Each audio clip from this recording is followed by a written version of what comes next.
Wait, wrong holiday.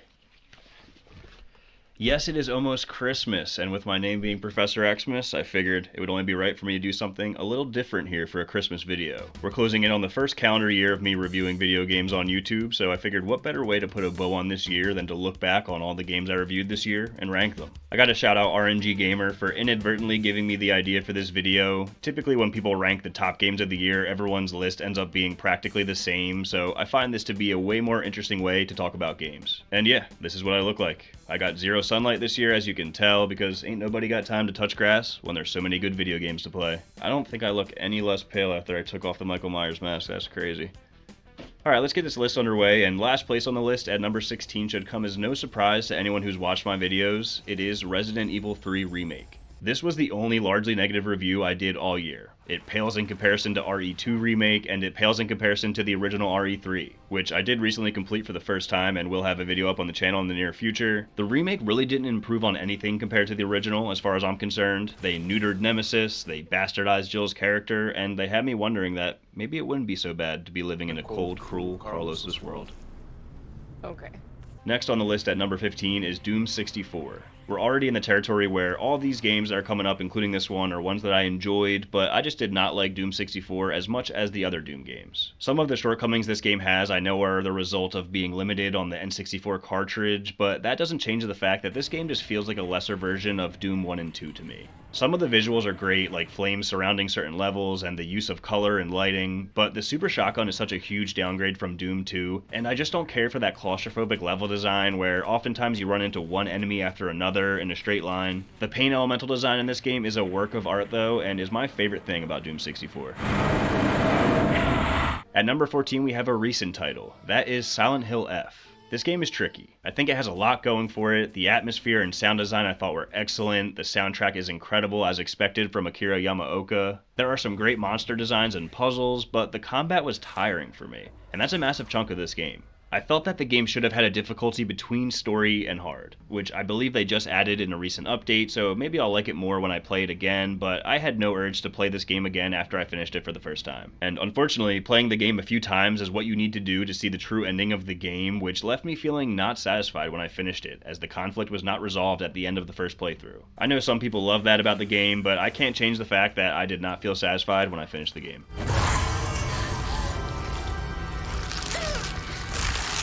Coming in at number 13 is Alien Isolation. My experience with this game was largely shaped by my expectations. I had been hearing for years that it's one of the greatest horror games of all time, the AI is so brilliant, and there's nothing else like it. On top of that, Alien is without a doubt my favorite film franchise, so my expectations were through the roof, and unfortunately, this game fell short of my expectations. While I do think Alien Isolation is an incredible horror game, and I do think the AI is brilliant, I also think this game is flawed, and it's honestly just not in my personal wheelhouse. I prefer my horror games to lean more into action than survival horror. I love stealth in video games, but my bread and butter is the gameplay of seeing how far stealth can get you and then going out guns blazing once you get spotted.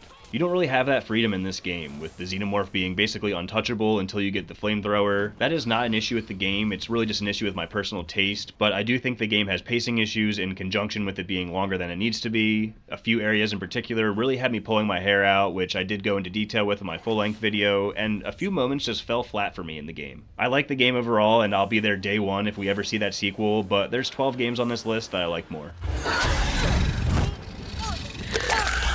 Conveniently enough, the next game on the list is one that I had the exact opposite experience with compared to Alien Isolation, and that game is Doom 3. This game was so undersold to me. I had heard that it wasn't as good as the other games that came out in the same time period, and isn't as good as the other Doom games, and while both of those statements are true, I still love this game. A more horror-focused Doom game, that is a dream come true for me. Doom and horror are basically my two favorite things in video games, so to see that come together was such a treat for me. I love seeing the new take on the enemies and the Doom formula now in 3D. I love seeing the version of hell they cooked up, as well as the excavation areas. I do think the pacing could be better, with us spending a little too much time in the UAC facility before we get to the hell section and the excavation areas, but we do get to see more of hell in the DLC. This game just had way more to offer than I expected. I played the BFG version, which many people told me is the inferior version of the game, which has me excited to play the game again in the non-BFG version. Alien Isolation may be a better game, but Doom 3 is the one that I'm way more excited to play again, and that is why it landed higher on this list. At number 11, we're sticking with id Software, and the game is Quake 2. Quake 2 is a great game. I played it for the first time when the Night Dive remaster came out, and I could not put the controller down. I played through the whole game and all but one of the expansions in the matter of a few days. When I replayed it for my review, I could not put the controller down yet again. There are things that Quake 2 does better than the first Quake, but I just cannot shake this negativity I have toward the game due to it not being anything like the first Quake and not being as good as the first Quake in my opinion. I really enjoyed the many hours I put into Quake 2, but when I'm playing it, I just long for the atmosphere and enemies of the first game. Maybe that's not fair, but I can't help it. As we crack the top 10, we're going back to where it all started. Doom 1993. This is not only where the Doom franchise started, but also my channel, as this was the first game I ever did a video on. I love Doom. I think the game is timeless. You can get a time machine and go 1,000 years in the future, and I think people would still be playing this game. With Doom, I love that if you only have 10 minutes to play, or if you have 4 hours to play, Doom can scratch your itch either way. Why it's only in the 10 spot for me is that there are other boomer shooters that I like more, and it's also missing things that were added in Doom 2 that make me like Doom 2 more.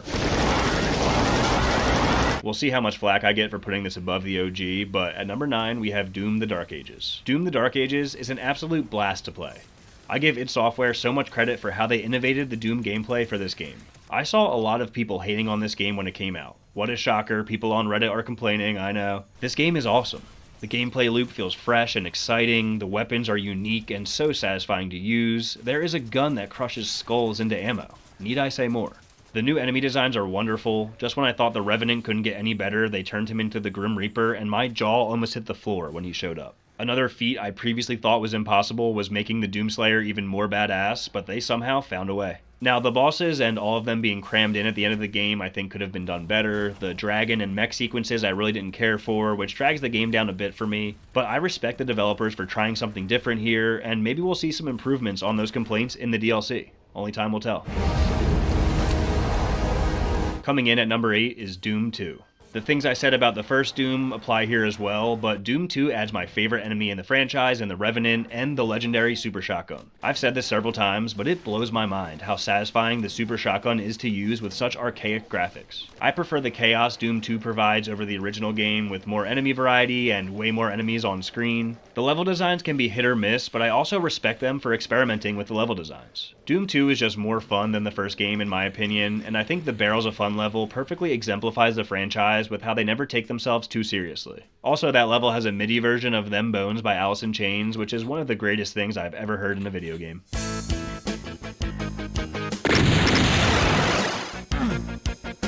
This next one is a little tricky being that it's a DLC, but this DLC took me longer to beat than any of the other games on this list. Number 7 is Lies of P Overture. Like I said with the title of my video on this DLC, Lies of P Overture is a work of art. I really love the base game, and this DLC solidified Lies of P as the best non-From Software Souls-like game we've seen yet. The longest video I've made on YouTube was on this DLC, which I think goes to show how much I appreciated it. There are awesome and unique new weapons, interesting new areas, great voice acting, emotional storytelling, and the final boss is one of the greatest and most challenging bosses I have ever slain. You can tell that nothing I've said has been a lie because my nose has not gotten any bigger.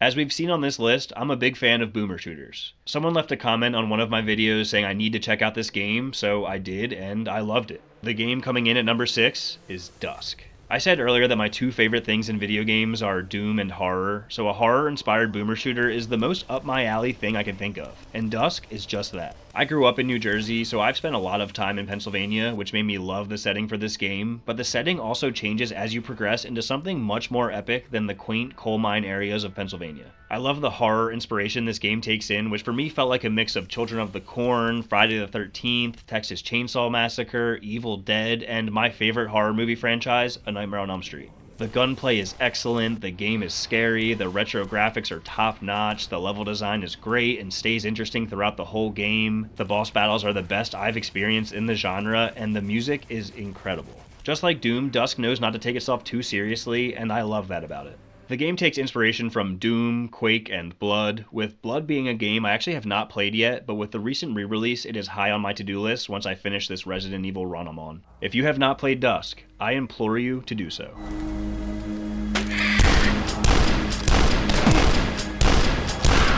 Alright, we've made it to the top 5. And all of these games going forward, as well as Dusk, I would say are on my top 20 favorite games of all time. At number 5, we have Doom 2016. Doom 2016, I think, is the greatest reinvention of a series of all time. How this game keeps the identity of the original game while also building upon it and bringing in modern gameplay is nothing short of genius. I've said in the past that this game is perfection. I have zero complaints. But going back to it after playing Doom Eternal, it just does not scratch the same itch. That's a critique that did not exist the first time I played the game and only came to mind after basically experiencing crack for the first time in Doom Eternal. The darker, more grounded tone I do prefer in Doom 2016 compared to Doom Eternal, as well as the boss battles. Doom 2016 does kind of end quickly once we get fully rolling, which could be looked at as a complaint, but it didn't really hit me as a letdown. It just made me excited for what the franchise could do moving forward. Also, the franchise felt dead for years before this came out, so what this game accomplished deserves even more credit, and that also quells any notion that I have of thinking this game should have been longer. The game does not waste your time, which is a must in Doom games as far as I'm concerned, and the soundtrack is arguably the greatest soundtrack in gaming history. Mick Gordon took my mind places I did not think it could go.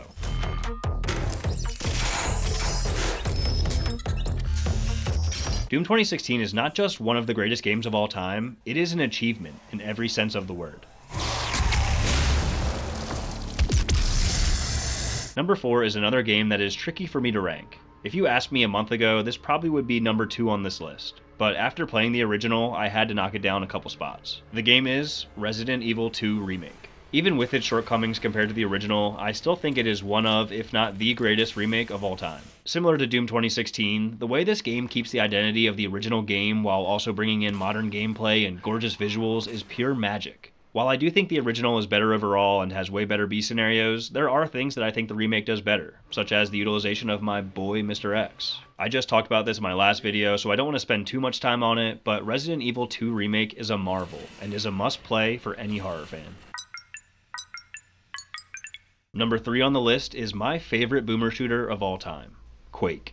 This game just blew me away. I love the atmosphere and the soundtrack thanks to the GOAT Trent Reznor. I love the enemy variety and how they feel like an evolution from the enemies in the original Doom game. I love the level design, the overall vibe of the game, for lack of a better word, is perfection. I don't even particularly care for the Lovecraftian aesthetic in other media, but here it just captivated me. The Strogg have some cool designs in the subsequent Quake games, but something about running away from sword-swinging knights in a dark, spooky castle just tickles my brain in a way I never expected. I have no issue with the lack of vertical aiming in Doom, but Quake being brought to 3D brings the game to a whole nother level compared to Doom for me. Quake is undeniably great, and is a game I see myself playing from time to time for the rest of my days. This is going to sound insane with how high I have this game ranked, but I haven't even played the mission packs for Quake, as I was so excited to see what Quake 2 had to offer when I first finished the first Quake and jumped right into Quake 2. At this point, I'm saving the mission packs for a time where no other game is hitting the spot for me, and I will certainly make a video when that time comes.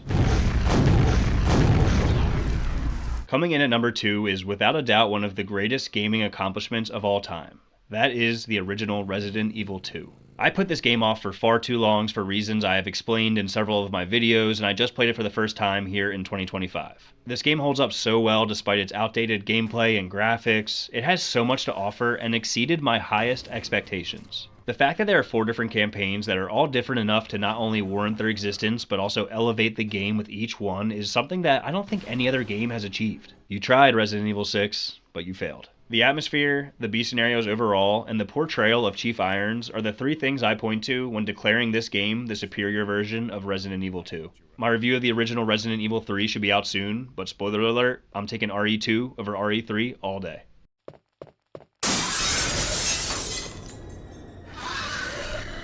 We have finally made it to my number 1 game that I reviewed in 2025. This game is also in my top 5 favorite games of all time. Some people love it, and some people hate it. Hate is temporary, but Doom is eternal. The thing I find interesting when comparing Doom 2016 to Doom Eternal is that, like I mentioned, I think Doom 2016 is a perfect game. Doom Eternal, on the other hand, I do not think is perfect. People have complaints that I can't argue with, but those complaints just do not wear on me. The platforming does not bother me one bit, the puzzle-like gameplay of using certain weapons to target weak points is incredibly fun to me. There are some issues with the story, but I don't care. When it comes to Doom, gameplay matters most to me, and playing Doom Eternal is some of the most fun I've ever had in a video game, and it's also some of the most locked in I've ever been in a single-player game. I have not found a better way to articulate my feelings on the Doom Eternal gameplay than how I put it in my full-length video, so I'm just going to play the clip. This is what it feels like when you're in the zone fighting for your life in Doom Eternal. Somehow, at the center of all the havoc on screen, there is a gateway to pure bliss, where the weight of the world just melts away.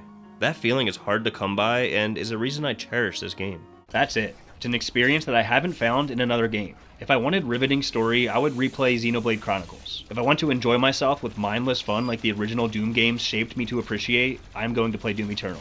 Simple as that.